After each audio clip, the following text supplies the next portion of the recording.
Magsisimula ang ating series sa isang binatang nagngangalang Denji. Siya ay nagtatrabaho bilang isang devil hunter. Kasama ang kanyang devil pet na si Pochta, ay pumapatay sila ng mga demonyo para sa Yakuza upang paunti-unting mabayaran ang utang na iniwan ng kanyang yumaong ama, at ipinagbibili naman ito ng mga Yakuza sa black market upang sila ay magkapera. Habang sila ay naghahapunan, sinabi ni Denji na pangarap niyang makabili ng mga palaman para sa kanilang tinapay, ngunit sa tuwing naiisip niya ang kanyang utang ay baka mamatay na lang siya bago niya pa ito mabayaran at hindi man lang nakakascore sa mga chicks. Naalala ni Denji noong panahong nakatayo siya sa puntod ng kanyang yumaong ama. Nagpakamatay ito dahil sa hindi makabayad ng malaking utang sa mga Yakuza, at pinagbantaan si Denji na siya ay papatayin kung hindi ito mababayaran. Doon niya nakita ang sugatang si Pochta.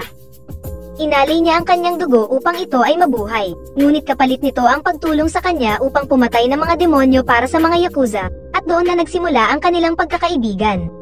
Maya-maya, sinundo si Denji ng matanda upang pumatay ng demonyo. Ngunit pagkarating nila sa abandonadong warehouse, ay wala naman nakitang demonyo si Denji, nang bigla na lang may sumaksak sa kanilang likuran sa hindi nila inaasahan. Pinakita ng zombie devil ang kanyang itsura, at sinabing mga hangal ang mga Yakuza. Dahil sa kagustuhan nila na magkaroon ng maraming pera, ay nakipag-deal ang mga ito sa kanya upang magkaroon ng demonic power. Ngunit ang kapangyarihan na ibinigay pala sa kanila ay ginawa silang mga zombie. Dahil galit ang zombie devil sa mga devil hunter, ay inutusan ng mga ito na patayin si Denji. Sinubukan tumakbo ni Denji dala si Pochta, ngunit sa kasamaang palad ay naabutan sila ng mga ito at pinagsasaksak, habang iniisip na hindi naman niya hiniling maging mayaman, at ang gusto niya lang ay mamuhay ng normal. Sa sunod na eksena, ang mga zombie ay pinirapiraso siya at tinapon sila ni Pochta sa basurahan. Nang tumulo ang dugo ni Denji sa bunganga ni Pochta, ay nagsimulang magkamalay ito, at naalala niya ang mga panahong kasama niya si Denji. Sinabi ni Denji na maaari siyang mamatay habang nakikipaglaban sa mga demonyo, at hiniling niya kay Pochta na kunin nito ang kanyang katawan upang mamuhay ang aso ng maayos, at tuparin ang kanilang mga pangarap. Nagsimulang maghilom ang ibang parte ng katawan ni Denji at maging isa sila ni Pochta. Nagkaroon ng vision si Denji kay Pochta, at sinabing ibinigay niya ang kanyang puso kay Denji, at bilang kapalit, ay gusto niyang makitang matupad ang mga pangarap ng kanyang kaibigan. Nang magising si Denji, ay nakita niya ang buntot ni Pochta sa kanyang dibdib at na-realize niya na totoo ang lahat. Hindi naman makapaniwala ang zombie devil na buhay pa ang bida, kaya muli niyang inutusan ang mga bata niya na siguraduhin patayin na si Denji sa pagkakataong ito. Hinugot ni Denji ang kordon sa kanyang dibdib, ngunit inatake siya ng mga zombie.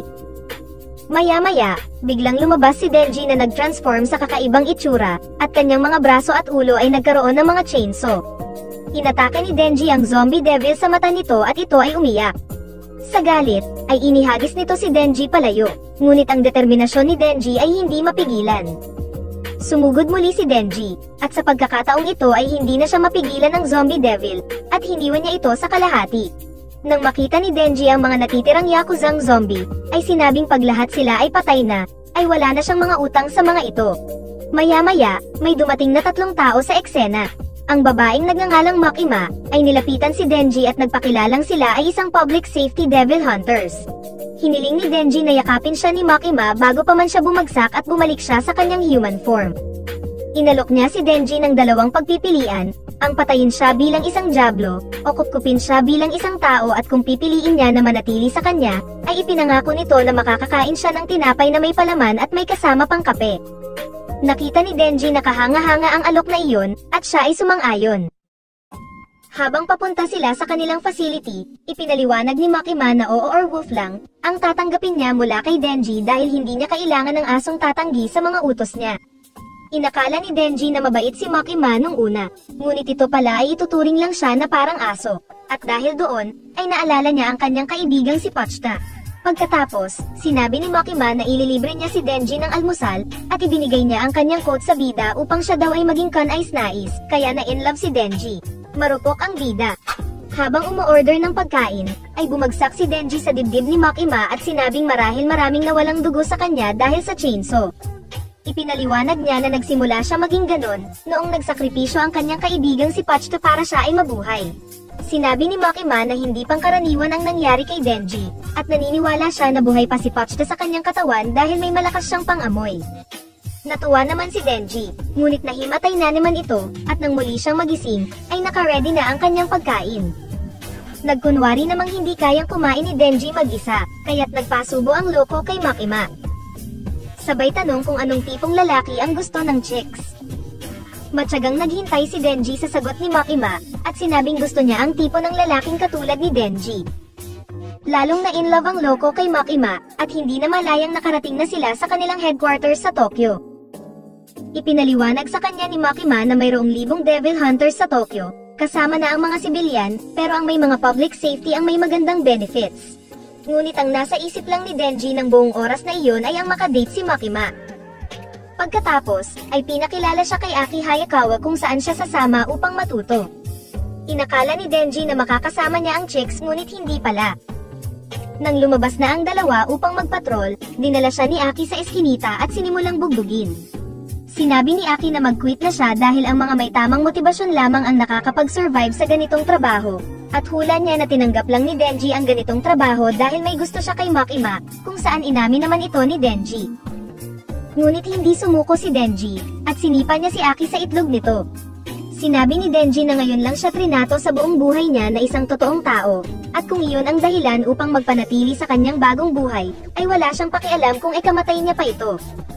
Ngunit hindi pa tapos si Aki, at sinabihan niya si Denji na tigilan niya na si Makima, at ito ay indikasyon lamang kay Denji na may gusto din si Aki kay Makima, ngunit tuluyan ang nabasag ni Denji ang foundation ni Aki. Pagkabalik sa headquarters, sinabi ni Denji na inatake ng Egg Devil ang itlog ni Aki, ngunit sinabi ni Aki na nagsisinungaling lang si Denji. Sinabi ni Makima na magiging parte si Denji ng team ni Aki, at ipinaliwanag na kayang mag-transform ni Denji sa isang demonyo. Dagdag pa nito, na si Denji ay tatanggap ng special treatment, at kung susubukan niyang magbitiw sa trabaho, siya ay itatapon bilang isang demonyo. Simula ngayon ay titira na si Denji kasama si Aki upang mabantayan niya ito ng gusto. Pagdating sa apartment, ay nagpiesta si Denji sa iba't ibang uri ng palaman na nilagay niya sa kanyang tinapay, at ginawang komportable ang sarili. Isang araw, nagkaroon sila ng isang misyon dahil may namataan na isang fin. Ipinaliwanag ni Aki na lumalabas ang isang fin kapag kinontrol ng isang diablo ang isang bangkay ng tao. Mayroon itong kakaibang ulo, kaya si Denji ay hindi isang fin. Hinarap ng dalawa ang fin at inutusan ni Aki si Denji na mag-transform upang patayin ito. Sa halip ay ginamit ni Denji ang kanyang palakol, at ipinaliwanag na ang kanyang kapangyarihan ay nagdudulot ng labis na pinsala, at ayaw nang mahirapan pa ang halimaw. Gayunpaman, sinabi ni Aki na dapat silang tratuhin tulad ng ibang diablo, habang ang kanyang buong pamilya ay pinatay ng isang diablo sa harap niya mismo, at hindi dapat siya magkaroon ng simpatsya sa mga ito. Sinabi naman ni Denji na walang problema sa kanya ang pagkakaroon ng simpatsya o maging kaibigan ang isang demonyo.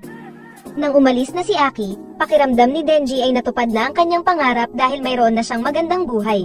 Ngunit pakiramdam niya ay may kulang pa din. Napagtanto ng loko na ang pinakagusto niya ay ang mapalapit kay Makima at mahawakan ang mga melon nito. At sinabing, ito na marahil ang kanyang perfect goal.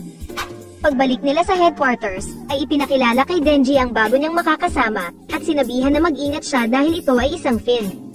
Pumasok ang babae habang sinabing siya si Power. Habang na-excite naman ang loko makatrabaho ito dahil sa kanyang goal. Habang nagpapatrol, sinabi ni Power kay Denji na dati siyang isang kinakatakutang demonyo bago siya maging isang fin, nang biglang makaamoy si Power ng dugo at agad na tumakbo sa lokasyon nito. Habang nire-report ng civilian hunter ang Sea Cucumber Devil, si Power ay tumalon mula sa gusali, bumuo ng martilyo gamit ang kanyang dugo at pinatay ang demonyo.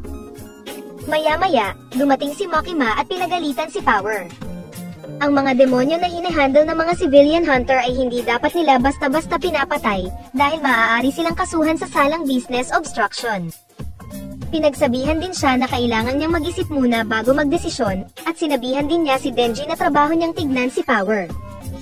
Upang maalis ang sisi, sinabi ni Power na si Denji ang nagutos sa kanya na patayin niya ang devil, ngunit itinanggi naman ito ni Denji, at nagkaroon ng pagtatalo ang dalawa. Pinatigil naman sila ni Makima, at agad namang tumigil si Power na pinagtaka naman ito ni Denji. Si Denji ay nag-iisip na ang mga bagay ay hindi magiging madali para sa kanila ni Power. At ang makainom ng ganito ay isang panaginip na natupad para sa kanya, ngunit kung patuloy silang papalpak, ito ay magiging isa sa mga problema niya. Nagkwento naman si Power tungkol sa kanyang alagang pusa na si Meowee na kinuha ng demonyo, at sinabing gagawin niya ang lahat, mailigtas lang ito. Sumagot naman si Denji na katangahan lang ang pagligtas sa isang pusa, ngunit kung ito ay aso o makahawak ng dibdib, ay maiintindihan niya pa ito.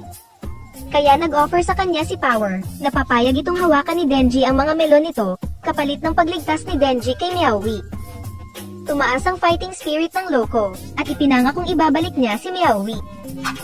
Agad silang pumunta ng headquarters at kumuha ng leave approval para kay Power.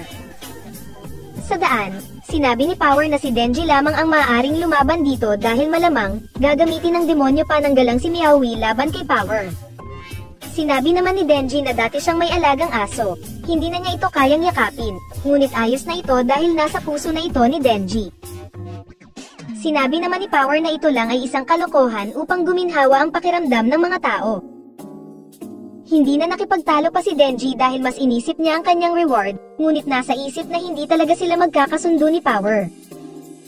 Samantala, si Makima ay nag-report sa kanyang mga boss tungkol sa mga bago niyang recruit at sinabing malaki ang pag-asa ng mga ito. Pagkatapos, ipinaliwanag ni Makima kay Aki na sobrang interesting ni Denji dahil nagawa nitong makipagkaibigan sa isang demonyo, at mag-transform sa isang chainsaw devil. Ngunit nagdududa pa din si Aki na magiging kapaki-pakinabang si Denji dahil sa kawalan nito ng tunay na layunin. Samantala, nakarating na ang dalawa sa lokasyon ng demonyo. Nagtataka si Denji kung bakit hindi pa nagtatago si Power, kung ang Diablo ay maaring gawing hostage ang kanyang pusa kapag nakita siya nito. Nagsimula ng magduda si Denji. Ngunit naunahan siya ni Power at nawalan siya ng malay. Dinala siya ni Power papunta sa loob ng bahay kung saan nag-aantay ang Bat Devil. Lumalabas na nakipag-deal si Power sa Bat Devil na magdala siya ng tao kapalit ni Meowee. Sinabi ng Bat Devil na sa pamamagitan ng pag-inom ng dugo ng tao ay maghihilom ang mga sugat nito. Tumubo ang braso ng demonyo, ngunit sinabi nito na pangit ang lasa ng dugo ni Denji, at gusto ng Bat Devil na tanggalin ang lasa nito sa pagkain ng mga batang babae. Aba, choosy pa. Binanggit naman ni Power ang kanilang kasunduan ng Bat Devil, ngunit bilang kabayaran ng pagdala ni Power ng masangsang na dugo ay nilamon nito si Meowee. Dahil doon ay bumalik ang alaala kung paano nakilala ni Power si Meowee at kung paano ito kinuha ng Bat Devil. Ngayon ay naintindihan na niya ang pakiramdam ni Denji noong nawala si Pochta. Pagkatapos ay nilamon din siya ng Bat Devil, at nagpas siyang kumain ng mga buntis. Ngunit napansin niya na nakakapit sa kanya si Denji habang sinasabing ibalik niya ang mga melon nito. Sinubukan kainin ng Bat Devil si Denji ngunit agad ito nag-transform bilang Chainsaw Devil, at pinutol niya ang braso ng Bat Devil. Nagulat ang Bat Devil na isa din siyang demonyo at ang laban nila ay nauwi sa mataong lugar. Gustong kalabanin ni Denji ang Bat Devil ng kanyang buong lakas, ngunit hindi niya mapigilan alalahanin ang mga sibilyang maaring madamay. Dahil doon, tinake advantage ito ng Bat Devil nang ihagis nito ang isang kotse na may tao sa loob, at sinabi ni Denji na wala siyang pakialam kung iligtas niya ang isang tao o hindi, at ibinalik ang kotse sa mukha ng demonyo. Ngunit gumanti ng shockwave ang Bat Devil at tumilapon si Denji. Plinanong kainin ng Bat Devil ang isang tao, ngunit narinig niya ang mga chainsaw sa usok, at hindi makapaniwalang buhay pa si Denji. Agad na sumugod si Denji sa kanyang kalaban, at nagpakawala ng ilang malalakas na pag-atake. At mabilis niyang isinara ang pagitan nila ng Bat Devil, at pinatay ito sa isang mapang wasak na atake. At dyan nang nga tinatapos ang video na ito. Kung nag-enjoy ka, pwede mo akong i-follow or subscribe dito sa YouTube channel ko. Lahat ng anime na mapapanood mo ay libre lang, kaya dapat naka-follow or subscribe ka sa channel ko para lagi kang updated sa mga bagong paparating na i-upload ko. Salamat and enjoy!